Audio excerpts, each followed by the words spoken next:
রাধে রাধে। আজকে দেখো আমাদের গোপাল সোনাদেরকে সুন্দর করে সাজিয়ে নিয়ে যাচ্ছে। আজকে কিন্তু তেনাদের আছে নিমন্ত্রণ। কোথায় আছে চলো। Birthday, happy birthday. ওই হ্যাপি বার্থডে। এই যে তোমরা দেখলে আমাদের ডোডো সোনারই আজকে হলো জন্মদিন। Hi hello everyone, welcome to the another mini blog. তো আশা করি তোমরা সবাই খুব ভালো আছো। তো ডোডো সোনার জন্মদিন তো ছিল অনেক দিন আগে, কিন্তু ব্লগটা আর দিয়ে ওঠা হয়নি। তো আজকে জল ভরার অনুষ্ঠান ছিল ওর। তো আমরা পাশের দুটো বাড়ির থেকে ওর জন্য জল নিলাম, আর তারপর দেখো এখানে স্নান করানো হচ্ছিলো। আর সে তো একদম কান্নাকাটি করে সে। তারপর দেখো এখানে খুব সুন্দর করে সাজানো হয়েছে ওর জন্মদিন উপলক্ষে। তো আজকে আসবে গিরিধারী। তারপর আমিও এসে একটু রেডি হয়ে গেলাম, আর এখানে দেখো গিরিধারী চলে এসেছে। আর গিরিধারীকে এত সুন্দর করে সাজিয়েছে, তোমরাও দর্শন করে নাও। দেখে তো মনটা জুড়িয়ে যাচ্ছিল।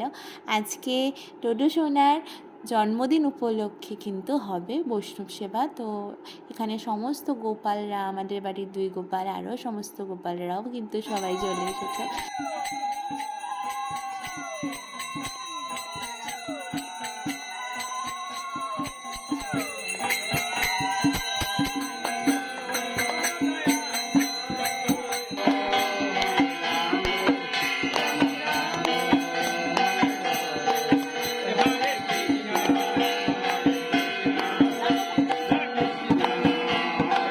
ভোগ দর্শনে নাকি সকল দুর্ভোগ কাটে, তাহলে তোমরাও কিন্তু একবার ভোগ দর্শন করে নাও। তো এখন ভোগ হয়ে গেছে, আর তারপর এই যে দেখো এখানে যত বৈষ্ণবরা আছে, বৈষ্ণবরা খেতে বসেছে।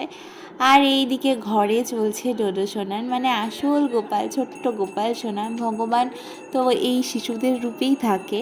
আর তার কাণ্ড দেখো, ও কিন্তু ঠাকুরের সমস্ত কিছুতে খুব অ্যাক্টিভ, মানে কাসর ঘণ্টা বাজানোতে খুব অ্যাক্টিভ। আর কীভাবে বাজাতে হয় সেটাও খুব ভালো করে জানে।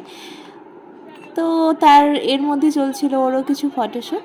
তো আশা করি ওর আগামী জীবন খুব ভালো কাটুক, ও অনেক বড় হোক, সুস্থ থাকুক, ভালো থাকুক।